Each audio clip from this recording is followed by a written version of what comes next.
and time for the Chinese Moon Festival. Today, I'm going to show you how to make a chocolate mooncake.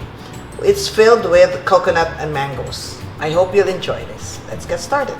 For the chocolate mooncake crust, we need the following ingredients. We have here flour, cocoa powder, we're using berries. You have chocolate. We're going to melt the chocolate. We're also using berries. Then we have honey, oil, and of course, lihiya. Let me melt the chocolate first. Alright, let's put together first the oil. I'm just using regular cooking oil. And then we have honey. You mix this until it's well incorporated. Like you can see, no separation of the oil from the honey. And then, when making the mooncake skin, you need lihiya. Lihiya will make the skin chewy and soft. So let's mix this together. For this recipe, make sure your ingredients are weighed because it needs to be exact. This is the melted chocolate, the berries chocolate, which I melted. You can use dark, you can use milk, you can use semi-sweet. So mix this together. Let's add in the cocoa powder. This is also berries cocoa powder. You mix it very, very well before you add the flour. Right? Then we have the flour.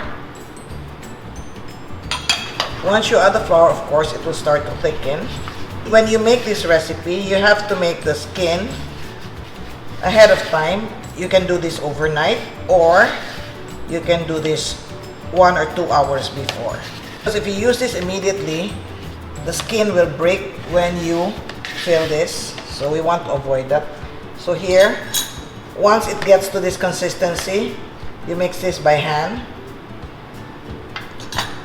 We don't need gloves because we're still going to cook this. So it's just like this until it's smooth. You don't have to knead it like you knead bread. Let me put it here so you can see. Only until it's smooth. It will not stick to your hands because of the oil. Once you get it to look like this is good, okay? So let's cover this. Let's set it aside for 1 hour. If you can do 2 hours, better. In the meantime, we'll cover this. And then we'll prepare the filling. For the filling, we need cream. I use all-purpose cream. Then we have eggs, sugar, powdered milk. I use full cream powdered milk, cornstarch,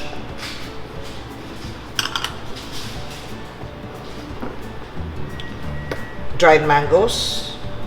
You can replace this with cranberries. You can replace this with raisins. You can replace this with nuts. Anything that will go with our main ingredient, which is the desiccated coconut. Okay, let's turn on the heat. All you have to do is cook this until everything binds. You can also use candied pineapple or dried pineapple. Don't use fresh. Don't use anything fresh here.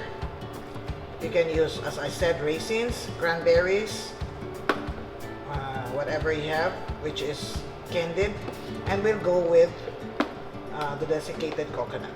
Of course, aside from this, you can use other fillings, like you can use mungo, which is the traditional mooncake. But as I said, I want to make something different today, so we just cook this until it starts to firm up. Make sure your filling is not runny, otherwise you'll have difficulty putting them inside the skin. So our binder here is cornstarch and eggs. Okay, this is done. Alright. So let's cool this And once this is at room temperature, we will start filling. And by that time also, the dough has rested. Here I portioned the filling. Okay, this is 20 grams. If you use this kind of mold, this is about 1.5 inch. This will fit 20 grams. All right. You can buy the molds online. So now I will divide this. I'll divide this into portions. Also 20 grams. And then we continue with the rest. We'll now fill the dough. This is 20 grams, 20 grams. 22 is fine, okay? We will make about 18 pieces. By the way, I did not oil my hands. The oil came from the dough. So press it thin, forming like a cup. And then put the filling in, push it down. Then slowly stretch this. Anyway, if you see any portions where there's a hole, you can see the filling, you can always patch it up. So this is not difficult, okay? So slowly push it in so you cover the filling. This is what I mean, see? You can take a small portion here and patch it there, all right? And then roll this. That's when the oil comes out and your hands have natural lubricant. See? Okay, let's make another one. Don't roll it out, because if you roll it out, it's going to break. So you just press like that, okay? And then put it in, then push slowly. Push the filling in and push the skin up or out. See, this is what I mean, okay? All you have to do is just pinch it, see? You can't see it anymore. And then let's just take some of this and patch it here. Press it into the mold so that the design, you don't need to grease the mold, okay? Just make sure you press it well so that the design will be shown. Then press this out. To be successful in making this, please follow the proportion of the ingredients to the letter. Please do not make any variation or any deviation until you have mastered the recipe. Because if you add too much of one ingredient, it will either break or it will melt, and then the design will be gone completely, okay? All right, here. So here, this is the one that we made earlier. Always keep it covered while you are making the rest, because we don't want the skin to dry out. Just before you bake it, if you're not ready to bake, make sure you cover it with plastic, all right, so that it's not exposed to air. And just before baking, you spray this. I'm going to heat the oven and I'll get back to you.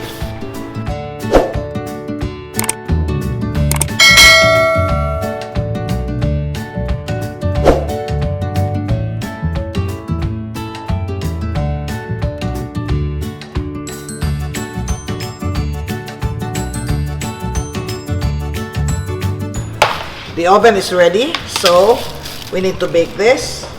Spray the top with water just to give it a little moisture, not too much, all right? And then we'll bake this at 320 degrees for about 15 to 20 minutes. Here is our chocolate mooncake. I want to add, after you bake this, you'll notice it's hard. The skin is hard. What you're supposed to do is you age or you cure this for 2 days, at least 2 days. But make sure you wrap it when you age or cure. The curing stage and the wrapping will soften the skin. Right? So you do not eat this on the day it's made. Storage life is about 1 month and it should be wrapped. Here is the cross section of the mooncake. So you can see it's a very nice combination, the white and the yellow of the mangoes with the chocolate. But as I said, you can vary the filling.